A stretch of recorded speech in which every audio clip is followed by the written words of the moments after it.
Good morning. I'm Cindy Hall, President of the Women's Congressional Policy Institute.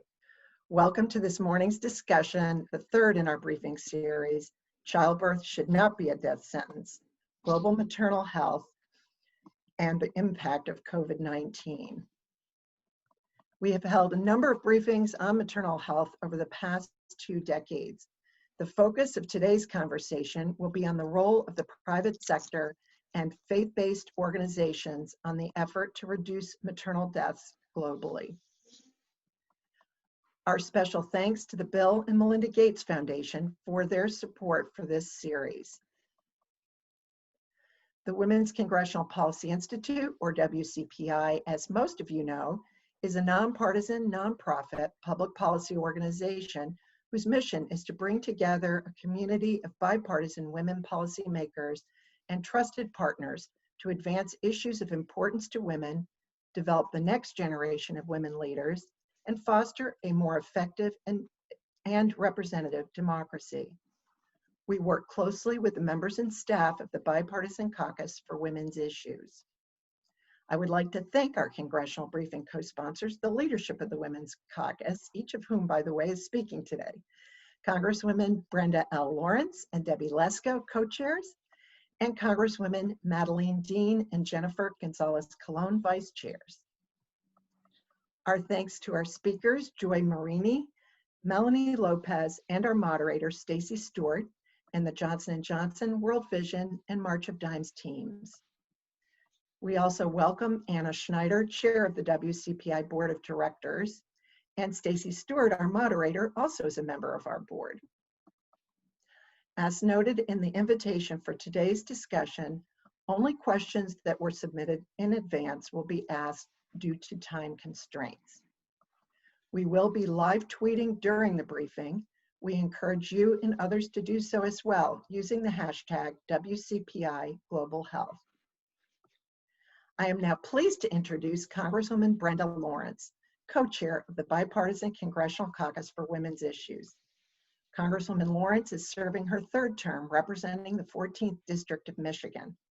She serves on the Appropriations and Oversight and Reform Committees and has been a strong advocate for women's health, reducing maternal mortality, and closing the health disparities gap for women of color.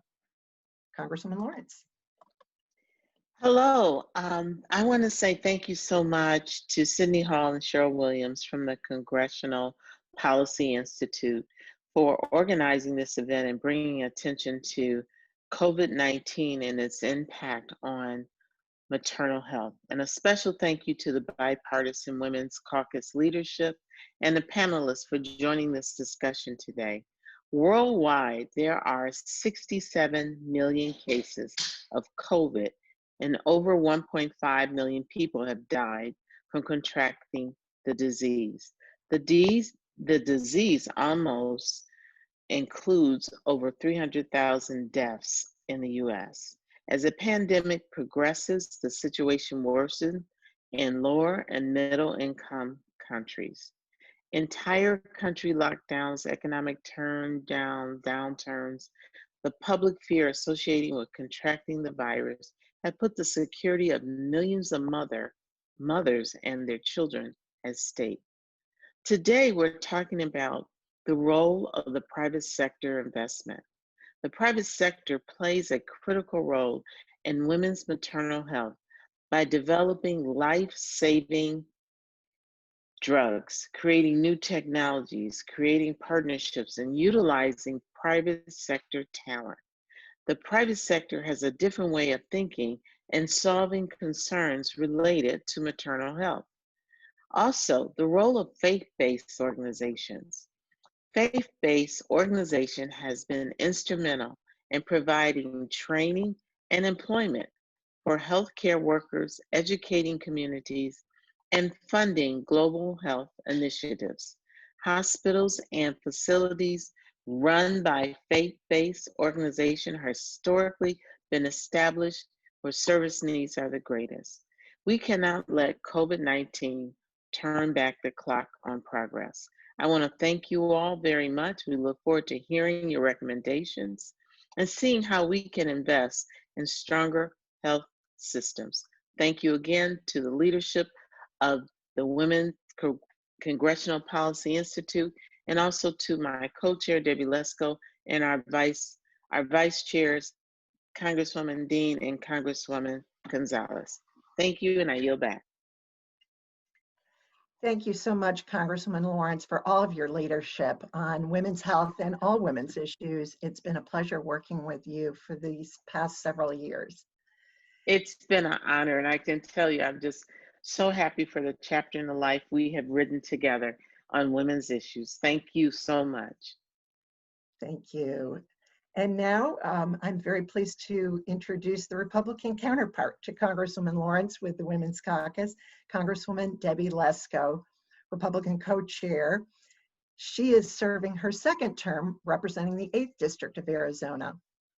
Congresswoman Lesko is ranking member of the Homeland Security Subcommittee on Transportation and Maritime Security and is a member of the Judiciary and Rules Committees. She is a champion of maternal health, and she and Congresswoman Lawrence have been quite a team for the past 2 years. Congresswoman Lesko. Well, good morning, everyone, and hi, Brenda. It's great to see you again, and we have been a team. I love hanging out with Brenda and the rest of you ladies. For those of you that don't know me, I'm Congresswoman Debbie Lesko from the great state of Arizona, and yes, indeed, I am the Republican co-chair of the Women's Caucus. And I want to thank the Women's Congressional Policy Institute once again for hosting this event and other events. You guys have done a fantastic job, so I want to thank you personally for everything you've done. And I also want to thank the speakers that are going to be speaking today on this very important issue. As you probably know better than me, maternal mortality has increased by over 150% since the 1980s. As of 2019, Arizona ranked 25th in the nation with around 25.1 deaths per 100,000 live births. This statistic and the steady increase of maternal mortality rate over 2012 through 2015 prompted the Arizona Department of Health Services to produce a maternal mortality action plan in 2019 with the assistance from the March of Dimes, who will be speaking to us today, I believe.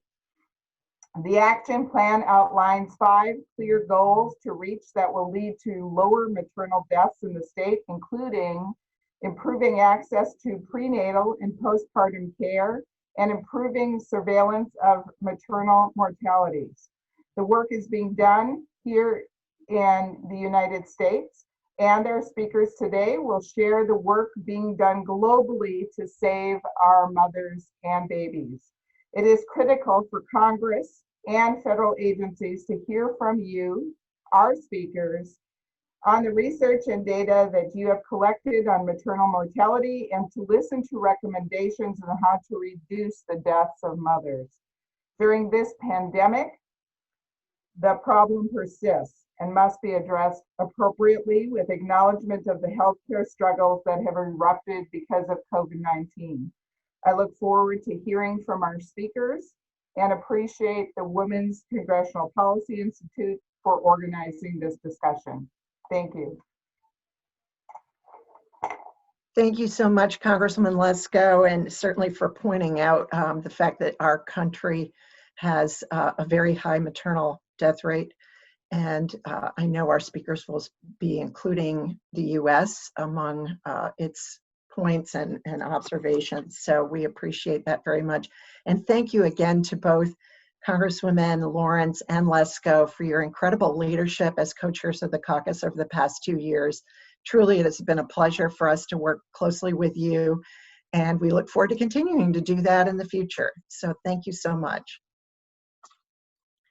I'm very pleased now to introduce our moderator for this morning's discussion, Stacey Stewart, President and CEO of the March of Dimes. In this role, Stacey heads the organization leading the fight for the health of all moms and babies. Stacey came to the March of Dimes in 2017 from United Way Worldwide, most recently serving as U.S. President of United Way, the nation's largest nonprofit organization. Prior to serving as president, she was Executive Vice President, Community Impact Leadership and Learning, during which she developed global partnerships to advance community impact in more than 40 countries. A business veteran, Stacey previously was Chief Diversity Officer and Senior Vice President for the Office of Community and Charitable Giving at Fannie Mae, as well as President and Chief Executive Officer for the Fannie Mae Foundation. Stacey also is a member of the WCPI Board of Directors. Stacey? Thank you, Cindy, and it really is a pleasure to be here with all of you all today. And I want to say not only is it a pleasure for me to be here as the President and CEO of the March 9th, but also as Cindy, as you mentioned, as a member of the board of WCPI. So I'm really excited about this conversation and excited about our panelists. And I want to say my own thanks for the greetings from Congresswomen Lesko and Lawrence. Thank you both so much. You guys have been incredible champions for women, for maternal health in Congress, and we've been fortunate to benefit from your leadership, and thank you for being with us this morning. During this time together, we're going to talk about these issues of maternal health, especially looking at the issue of maternal mortality and morbidity, which are a big challenge for countries all around the world, not only here in the US, but in many other countries as well. And we're going to focus on how we can work to do more and to do better by women.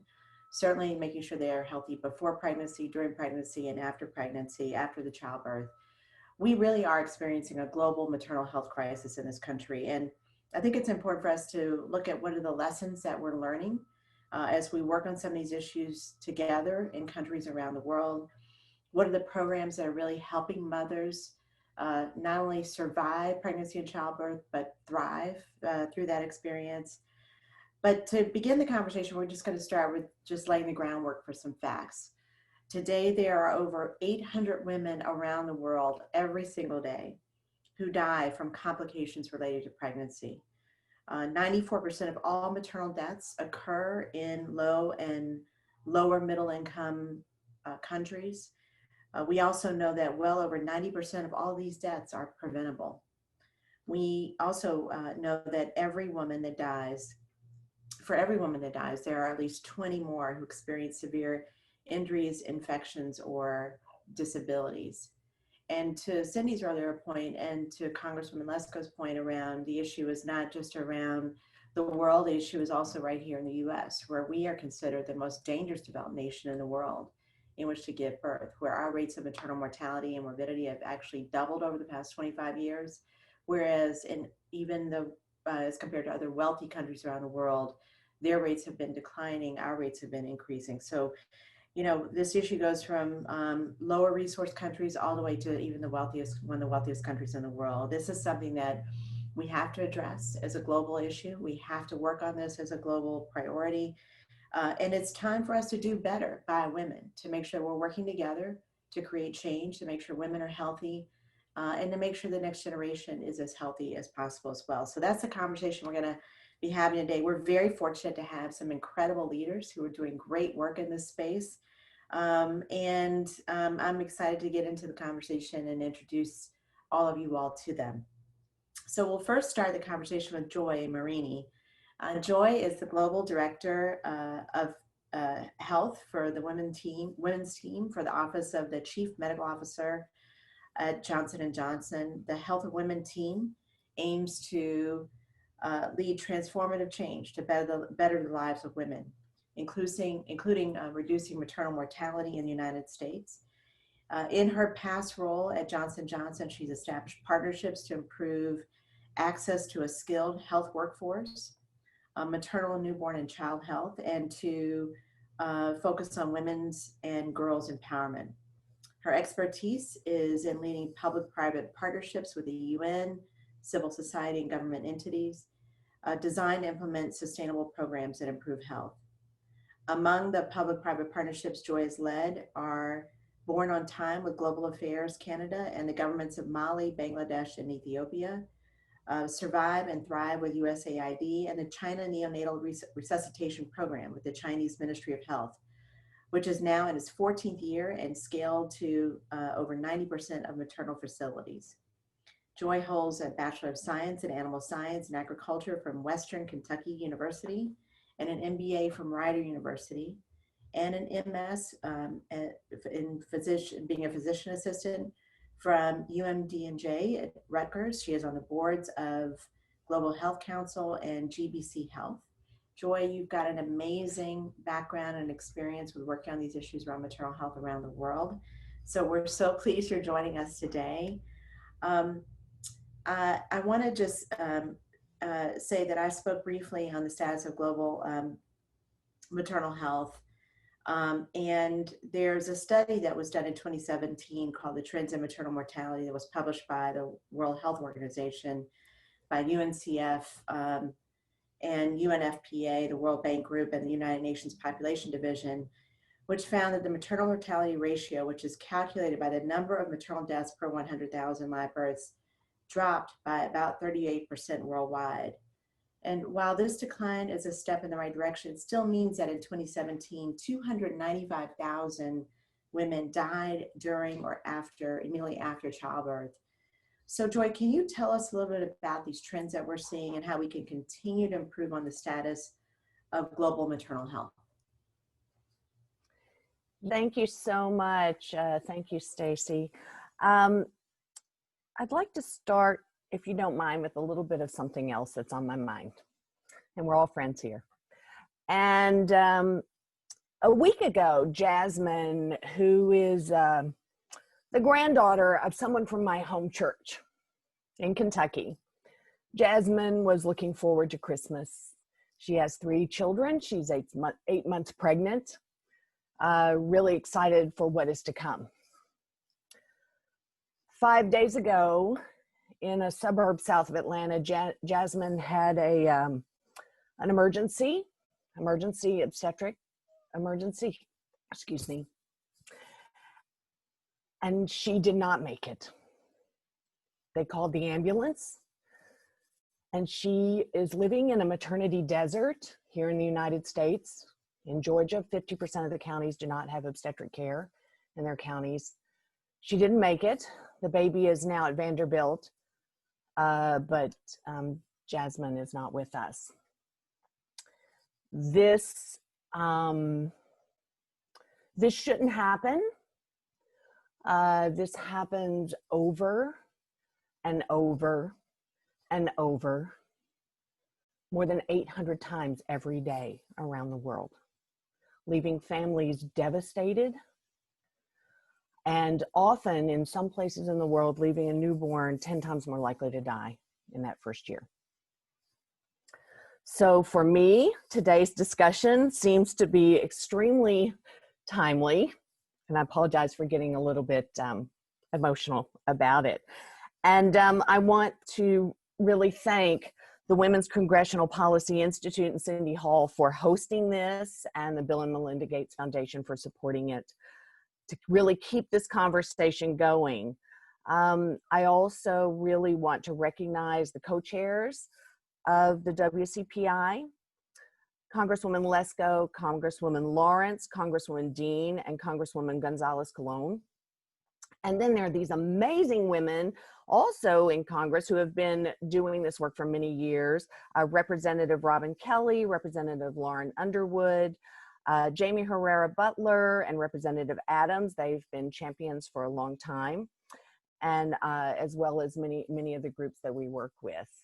So thank you for starting this conversation. I'm glad I got through the beginning, but it really is an important conversation. It's important to think about this globally as well as locally in the United States. We always, I don't know why, even I used to say, oh, it's a global issue, and I didn't include the United States. I guess we're not part of the globe.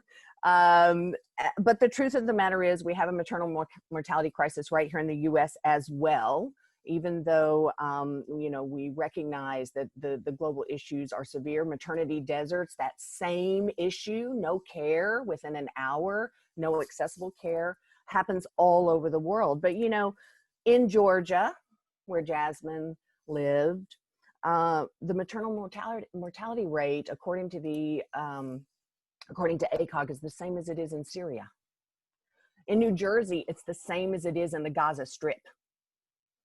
This is a global issue. Johnson & Johnson is not new to this. Back before the 1900s, we created one of the first maternity kits to help women through that time of birth, and it has been an important part of J&J's DNA, Johnson & Johnson's DNA, for years. And, you know, our goal is to eliminate preventable maternal deaths globally. And we seek to promote policies that support that. And we work really at every level, you know, from that individual, woman, what is her health behavior, to what is happening in the clinical care setting. We actually just launched the Center for Health Worker Innovation. That is a $250 million 10-year program for nurses, midwives, and community health workers. Nurses, midwives, and community health workers are often the only health worker a woman around the world will see in her lifetime. She doesn't ever seek health care until that moment when she's having a baby. And we work on the bigger issues, the infrastructure, the policy. We're working with many people right here on the call, I'm sure, and who spoke earlier. So our core principles are that every woman really needs to have access to quality health care, and that includes surgical care and mental health. We often forget that surgical care is really important. Without access to a C-section, many women will not make it. And of course, postpartum hemorrhage is one of the #1 causes of death around the world. And that all healthcare providers need all the tools that they need to do their jobs. And that means supplies, that means education. And in order to do that, we need 3 things. We need a lot more than 3 things, but there are 3 things that we really advocate for. One is that the private sector is a vital part of this story. And I loved how Cindy talked about teamwork, and Representative Lesko said, yeah, we are a team. And really, without being a team, we will never achieve this. And a team means bringing diverse players to the table. We also need governments to lead the efforts locally. And we need policymakers around the world who will really look at things like data deficiencies. Representative Lesko talked about what was happening in Arizona. You know, we need to understand what's happening in maternal morbidity and mortality. Where are glitches? But we need to understand that worldwide. And we also need to make sure that these policymakers ensure that there is quality health care. So for J&J, I know we have a lot of things that we want to talk about, but I do want to talk just briefly about the private sector. And then I'm hoping that as we can get to COVID, and because, you know, we want to talk about COVID and pregnancy. But I do want to mention for the private sector, I'm sure that the minute people said, oh, well, Johnson & Johnson's there, what does the private sector do? Oh, they fund things. That's what they do. But the private sector, as Congresswoman Lawrence mentioned, has many, many roles to play in these partnerships. Technology, innovation, supply chains. How do we get those things that health workers need into their hands? We have employees. I mean, J&J has 140,000 employees all around the world. And ready at any moment to be activated. So I did want to mention how the private sector can partner and some of the ways that we have been successful. The one I would like to mention here in the United States is the Equitable Maternal Health Coalition. The March of Dimes, under Stacey's leadership, is our backbone organization for that. You can look that up at Equitable MHC. This Maternal Health Coalition brings together more than 40 organizations, all kinds of organizations, American College of Obstetrics and Gynecology, AMCHIP, ASTHO, the National Association of Nurse Practitioners in Women's Health, the National Birth Equity Coalition. These are organizations from grassroots all the way through healthcare workers, and we're advocating for women. We are advocating for maternal health. Another great example is a partnership with USAID, Survive and Thrive, that Stacey mentioned. Survive and Thrive, what was really unique about that is we all came to the table as equals and we brainstormed together. What is it we're going to achieve for mothers? And that partnership over almost 10 years really did, it mobilized quite a bit of money, $130 million. And in some countries where we were implementing, we had as much as a 70% reduction in newborn death. So this can work when we listen, when we work together, when we partner. And I'm hoping we get to some of the questions. So I'm going to stop there and pass that on back to Stacey. That sounds great. And we're so grateful for the role of Johnson & Johnson and really the private sector in helping to develop so many of the solutions to improving maternal health around the world. So Joy, we'll come back to you for some of the questions when we get to that. But thanks for being with us today. We now want to turn it to our second panelist, Melanie Lopez. Melanie is Programs Health Director at World Vision US. She has an extensive background in working in a global public health for over 18 years, and with incredible nonprofit and private sector experience in strategy development, program design, program development and management. She's also been working very much on capacity strengthening and partnership building within the nonprofit sector. She's worked around the globe from Africa to Asia to Latin America. She has extensive experience in a range of different issues from malaria to maternal and child health, family planning, reproductive health, and HIV and AIDS programs. She is highly published in multiple international journals. She has a master's in public health in international health and development from Tulane, the School of Public Health and Tropical Medicine, and a BA in biology and chemistry from Concordia College in Minnesota. So Melanie, thank you for joining today. It's really a pleasure to have you. And you now have just heard a little bit of Joy talking about the role of the private sector in reducing maternal deaths. Can you just share a little bit about your own thoughts about the role of the nonprofit sector and the role that World Vision is playing in addressing maternal health globally? Absolutely. Thank you, Stacey. And thank you to all of our congresswomen and to Cindy, to Congressional Women's Policy Institute for hosting this hearing. And thanks for the opportunity to speak. I'll maybe just give a very quick, brief introduction of World Vision. We might have quite a few people on the call that are not familiar with World Vision, but World Vision is a faith-based humanitarian and development organization. We work in nearly 100 countries around the world to really serve the most vulnerable. We partner with children, with families and their communities to tackle the causes of poverty and justice worldwide, as well as domestically within the US. We work with local communities, community leaders, governments, local governments, ministries of health, but then also we work on the side of working with foundations and partnering with the private sector and working with donors such as USAID, the Global Fund to fight HIV/AIDS, malaria, and tuberculosis as well. World Vision is a child-focused organization, but we do know and recognize that it's impossible to separate the health of a mother from the health of her child. Sort of as Joy mentioned, the health of the mother, the health of a woman really can affect the outcomes of the child. And so a woman's or mother's health is the biggest determinant of an infant's start in life. You know, Stacey, you mentioned sort of all of the statistics, a lot of statistics, as did Joy.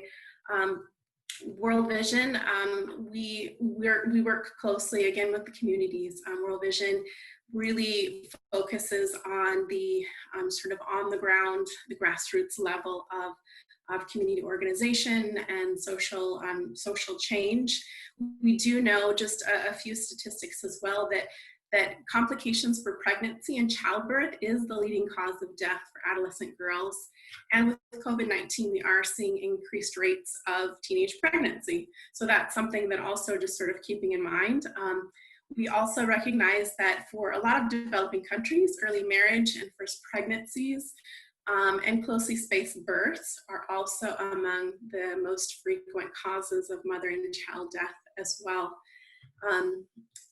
Teenage girls are 10 to 5 times more likely to die from complications during pregnancy or childbirth than women over the age of 20. So, World Vision is really, again, sort of focusing more on the health of the mother, the health of the child, even before the birth of the child. We know that having healthy women and being prepared and ready for pregnancy is a very good, increases the likelihood of survival for the child. World Vision, we have various programs. Just one example of a model that we really use in our programs. It's really crucial that women receive the right messages at the right time. But the messenger can also be critical. So we have found a success in a model called Channels of Hope. Channels of Hope equips faith leaders to respond to challenges that women and young children face. So faith leaders, pastors, priests, imams, sheikhs, they undergo training on how to promote sustainable community-based health interventions, and they are also there to advocate for changed behaviors and strengthening health systems in their countries. One of the things that we know is that regardless of how much work World Vision does or where we are, we know that programs can't succeed unless we have community buy-in. These faith leaders are in the communities before any programs or any interventions show up in their countries or the communities, and they will be there long after a World Vision or anyone leaves. So by training these faith leaders, by making them by empowering them and by giving them information, knowledge, and a voice, we really can sort of do 2 things at once: actively deconstruct religious and social barriers to health and equitable gender relations, and then also, on the other hand, catalyze their congregations and their communities to respond compassionately and practically to serious maternal and child health issues afflicting their communities. So that is, just one of the ways that we work strongly with our communities, with our faith leaders. We know that reproductive health, that family planning can be difficult in some contexts to discuss. And so it's really it's important to culturally, to provide culturally appropriate ways to discuss some of these sensitive issues, allowing for different beliefs and for different health practices to coexist. World Vision believes that human life begins at conception, and we support methods of family planning that are non-abortive. We prioritize family planning by using messages on healthy timing and spacing of pregnancies. Just one quick example: we were working in Kenya, in an eastern Kenya community where it was about 98% Muslim population. And we were developing a program, Healthy Timing and a family planning project, and we were working closely with faith leaders, imams and sheikhs in the area. And this is, again, sort of pre-design of the program, but we're talking about family planning. And finally, someone pulled us aside, one of the imams pulled us aside and said, only God can plan families. So we would like to sort of change the vocabulary and change the way that you're approaching family planning. And so we discussed, various things, but healthy timing and spacing of pregnancies, that's something that people can control. Again, the imam said you can't plan a family, but only God can, but we can space pregnancies. We can ensure that women have healthy fertility, that they achieve healthy pregnancy outcomes. Healthy timing and spacing of pregnancies really captures all of those aspects of voluntary family planning. ensures babies are born during a mother's healthiest years, that she is spacing her births properly so that each child born is given the opportunity to really thrive. So that's just sort of a brief overview, but really look forward to the conversation as well, and the questions and the answers. So thank you. Absolutely. Thank you for that. And that was a really powerful example of work in Kenya that you all have been doing, a great example of how you're reaching all parts of communities and countries around the world to execute on your work. Just a question on that, Melanie. Give us a sense of what you think the difference is between the kinds of programs and how you go about operating as a faith-based institution and entity as compared to other more traditional nonprofits that are not faith-based. How do you think that your programs vary, especially as you're operating in different countries with different faith backgrounds and experiences in multiple countries around the world? Sure. World Vision engages faith leaders because most people in the world do claim to have a faith of some kind. A recent Pew's Research Center forum on religious and public life reports that about 5.8 billion adults and children are affiliated with some sort of religion. And so that's, sort of 84% of the world population of 6.8 billion people. So people, whether they are actively practicing religion or faith or not, are affiliated with that. So faith leaders have considerable influence in our communities, whether they are, whether it's a church in Georgia or whether it's an imam in a very rural Eastern Muslim community in Kenya. Unfortunately, like other leaders, some faith leaders sometimes can also spread misinformation, creating social barriers that can prevent people from visiting clinics, receiving vaccinations, and using birth spacing methods. But this information can also, our training with faith leaders, both again, sort of Christian, Muslim, we provide training for faith leaders that replaces some of that information and stigma with truth and acceptance. Also working closely with either pastors or imams, using specific scripture and how they can tailor their messages based on some of the scripture, either from the Quran or from the Bible, on how, God wants healthy families, how he wants people to be able to thrive and live life to their fullest. So I think that, and faith leaders also are influencers, they're spokespeople, and sometimes even gatekeepers to a community. It's critical to build trust in a community where we're working, and these faith leaders are where people, or who people trust. So I think that, and then again, sort of that sustainability piece of it is very critical as well. We can come and go as aid organizations, but our faith leaders remain. I think one of the points that you're really underscoring is that we have to get every sector involved, right? I mean, this is not an issue that can be solved by one sector alone.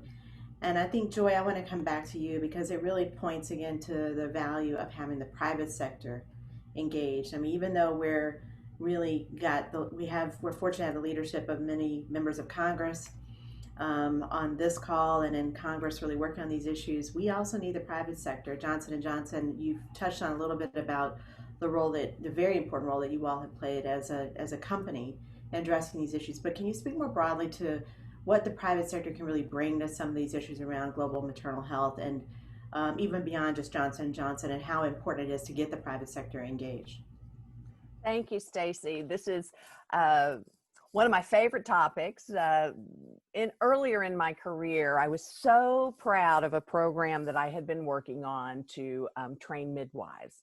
And we had midwives, literally every midwife in a hospital system trained in Uganda. And I was so proud of that because, of course, in my mind, that meant that we've succeeded and all mothers will have better health outcomes. And so I decided to go on a field visit to Uganda. And while I was in the field visit, I realized a few things. One is there were no roads, no good roads, and the roads completely flooded out during rainy season. So there were no good roads or no roads. The day I arrived, there was no running water in the hospital. And while they had a generator for electrical outages, it only could serve one small, tiny area of the hospital. So perhaps I should have known that already, but it was a big aha moment for me that we cannot just work only in the health sector. We need to learn to partner in a much broader way. And it's tough. We don't even really speak the same languages. I was working with some microcredit organizations, and not having a finance background, I couldn't understand a thing they were saying. So it's not easy, but the truth of the matter is there's some recent information from the Wisconsin University Public Health, and 30% of what affects a woman's pregnancy or what affects health is her own personal health behaviors. Does she smoke? What is her diet? Only 20% is clinical care. 20% is clinical care. That means we need new partnerships. We need to understand how to partner in new and different ways. 40% is social and economic factors. This is where government really comes in powerfully. Education, employment, income, family support. And then 10% is really that physical environment: air, water, housing, transit. So if we're going to only focus on health, we are missing a much bigger picture.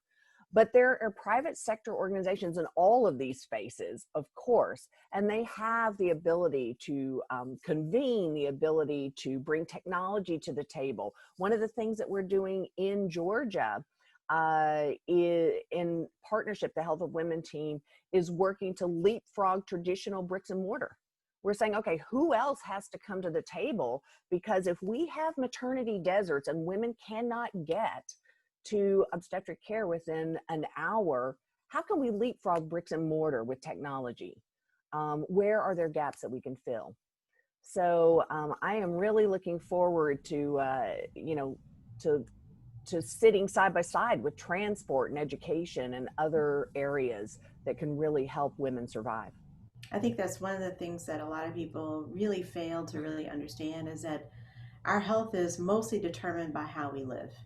Not, to your point, Joy, in terms of what happens in the doctor's office, or in a clinical setting, although that's really important. About 80% of our health is really determined by whether or not we have access to clean air, clean water, safe, decent, affordable housing, good educational opportunities, and things like that. And that's true in countries around the world and in the U.S. as well. Mm-hmm. And one of the things that we talked about earlier, and of course one of the things we know we have to talk about in this session, is around COVID-19. Here we are talking about a global maternal health crisis even before a pandemic, and now we know that the pandemic is making all these outcomes even worse. We know that COVID-19 has disrupted regularly available health services. We know that there are going to be secondary health impacts that come as a result of the pandemic. Early estimates are showing that for the first time in a generation, global extreme poverty is expected to rise, especially in low and middle income countries. COVID-19 is just having a devastating impact on countries, and is certainly impacting global maternal health as well. With half of the women in developing nations not receiving recommended healthcare services, even prior to the pandemic, what do you think is the impact of the pandemic? What do you think that the impact will be on global maternal health? And how do you think that the pandemic will impact the number of programs that pregnant women are trying to seek in order to ensure that they get the health care that they so desperately need? Melanie, I'll turn that to you. And Joy, if you'd like to chime in on that as well, please do. Sure, thank you, Stacey. While it's not clear to what extent COVID-19 impacts pregnant women and their babies, as you mentioned, women are less likely to seek out critical pre and postnatal care out of fear of exposure at health facilities. Health facilities are becoming overloaded with people. Some health workers are actually being pulled from antenatal care and other family planning services to focus on COVID-19 emergencies. So facilities worldwide may be closing, public transportation is limited. So with facilities being closed and limited, what we're really relying on in a lot of these countries are, again, sort of structures that have already been there and are in the communities. Our community health workers and community health volunteers are even more important than ever. It's really worth noting that in addition to these new challenges, we continue to face some of the same challenges that cause pregnancy and childbirth to be risky. 25% of health facilities don't have basic access to water. We don't have toilets or functioning restrooms or bathrooms and disease-spreading PPEs. So it's really, these health services will have to adapt and to shift due to COVID-19. Services and messages, so just a couple of maybe interventions both globally and considering United States. Mobile technology is being utilized more. Virtual visits with physicians, with community health workers, distance learning for community health workers and midwives, texting, having training in smaller groups, equipping our community health workers and health workers with proper PPE and updating health protocols for home visits. So these services and messages are, as Joy mentioned earlier, really needing to be sort of integrated, whether it's a woman coming in for a postnatal visit or immunization visit. Let's combine that with family planning messages, or let's combine those antenatal visits or postnatal visits with COVID messaging. How can we protect our women as a whole and not just sort of in one area? So maybe Joy has some input as well. Well, I think one of the things that we have to recognize right up front is how COVID will affect women once they have it, and then what is COVID doing to the system, right? So when we don't really understand as much as we should about the biology of men and women in general, beyond COVID even. The Health of Women team here at Johnson & Johnson has actually 7 different research studies happening related to COVID and women or pregnant women. And so hopefully, and I'm sure there are many other organizations doing this similar work, and hopefully we will have more information. We're partnering, for instance, on a registry to understand the natural history of COVID in pregnant women. And we're also working on a global survey for maternal health and COVID. So I think the first thing is, how is it affecting the individual? The second thing is, I mentioned maternity deserts and the inability to reach care. Many facilities right now around the world are teetering on the edge. I mean, even in the United States, before COVID even happened, we had 118 rural hospitals close in the last 10 years. And we're seeing this play out all over the world, where clinics and hospitals are unable to stay open because either they're not profitable or they don't have enough health workers. So when you have very fragile health systems and you have a pandemic, and we saw this happen in Ebola, things start to fall like dominoes, and we really need to look at how do we support our health systems. And then the last thing is the vaccine. Everybody wants to know about the vaccine. Our number one responsibility at Johnson & Johnson is to make sure that we have a safe and effective product for patients and consumers. And healthcare providers. And we have a study, the Ensemble study, if you would like to look that up. They're still registering patients in the phase 3 of the Ensemble study. While things are on a faster timeline, we are still committed to the science and the safety. You may have heard, oh, there are other vaccines, Pfizer and Moderna, they have vaccines. It is important that all of us work together on vaccines. Having multiple vaccines is a good thing. We need to have an incredible supply chain ready. And that means we have to have enough vaccine manufacturers to manufacture, as well as to get into the hands of people all over the world who need it. So all of us are working hand in hand. BARDA is really working directly with us. It's another example of government partnership. BARDA has been a partner from the beginning in terms of developing this vaccine, and we're all crossing our fingers that all of the vaccine manufacturers will be able to support us in the future. And hopefully making sure the vaccine is safe for pregnant and lactating women too, which will be very important. Absolutely. And that is a challenge. Let's, be honest. Yeah. It's a challenge to have diversity in our clinical trials. It is a challenge to have even women in our clinical trials, enough women. And so when you think about pregnant women, that's sort of the next level of complexity. Absolutely, and people of color as well.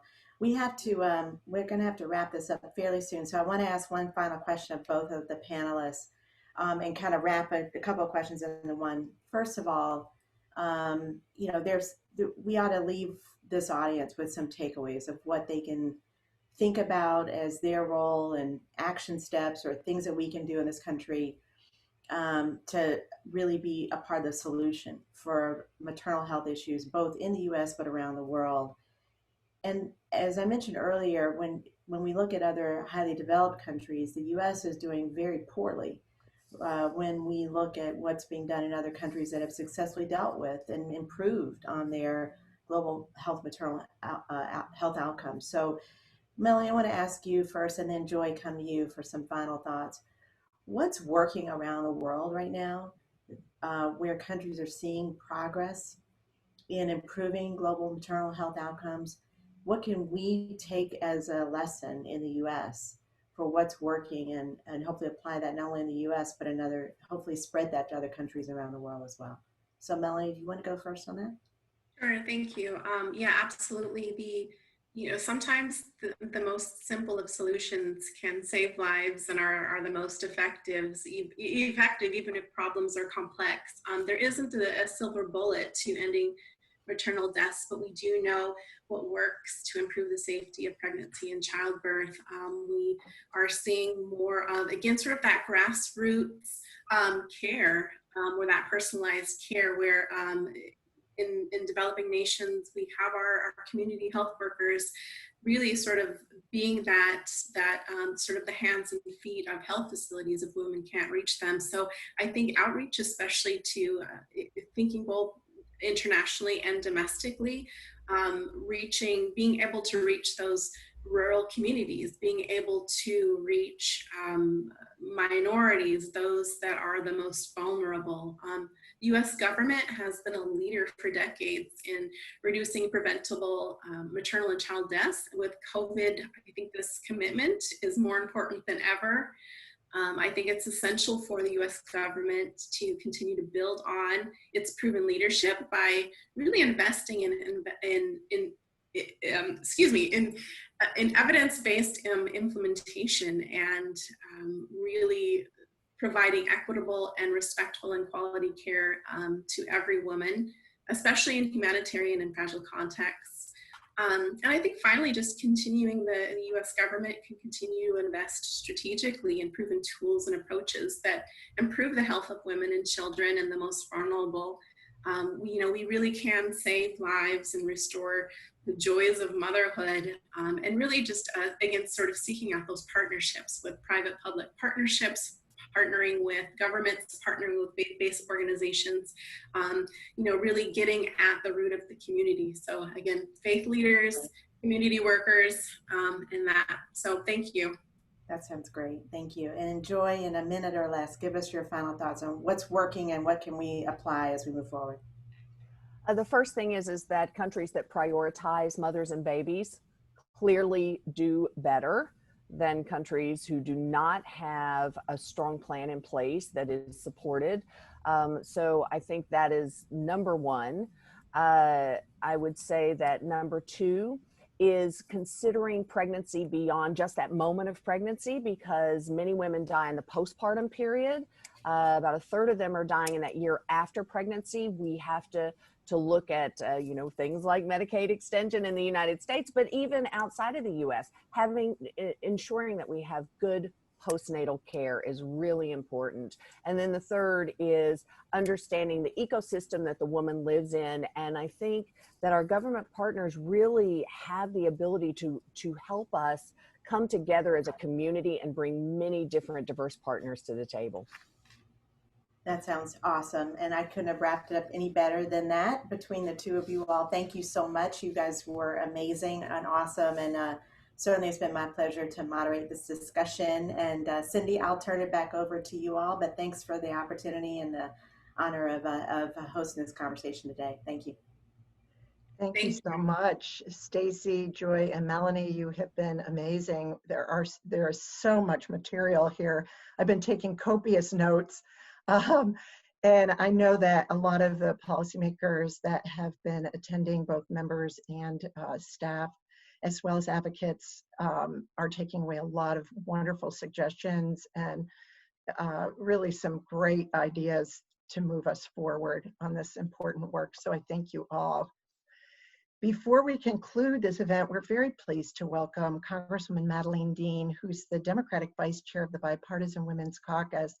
And she has listened to pretty much the entirety of this event. So I know we'll have some wonderful comments for us. She's serving her first term representing the 4th District of Pennsylvania and serves on financial services and judiciary, and is an advocate for women's health and access to affordable health care. We're so pleased you're here with us, Congresswoman. Oh, my pleasure. It has been my pleasure and distress to be a part of this conversation, to listen in to the important information. I think maybe the whole thing brought to us in a terrible nutshell with Jasmine's story. So I'm delighted to be with you, Cindy, and Stacey. Great job moderating. Melanie and Joy, thank you for the extraordinary work you're doing and the great statistics, data, information, and real life stories that you bring. I like working with the Women's Congressional Policy Institute. You bring such substance to the table. You make me better at my own work. So thank you for sharing this information. You know that I am the vice chair of the Bipartisan Women's Caucus. I hope to step up and become the Democratic chair and serve alongside Jenniffer González-Colón. This will continue to be a top priority and a top issue for us. We want to move forward substantively in the 117th Congress to shine a bright light on the devastating health outcomes, disparities, as you say, deserts for maternal health, so that we can, like other nations, tackle these problems head on with the best policies, with the best resources, with the best dollars. We have to step out of this place where so many women and young girls are at risk.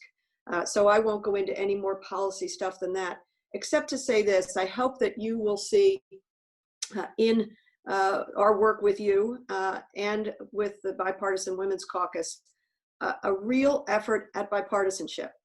I think if this election cycle taught us nothing else, it is that our constituents, the people in our country, are craving for us to govern and to stop the politics. And in order to do that, the way we have to do it is in a bipartisan way. I hope that women will lead the way on that. I have a feeling we can. And so I hope you'll note that that is what I'll be striving for.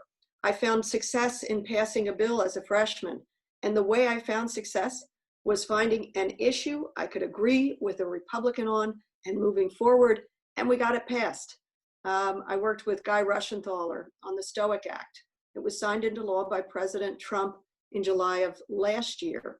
It has to do with suicide, increased suicide rates among law enforcement, grants to law enforcement to police departments to try to combat that problem. That's the way we're going to get at any of this, is if we work in a bipartisan way. So I'll continue to work on this issue. Please continue to give me the benefit of your wisdom and your experience.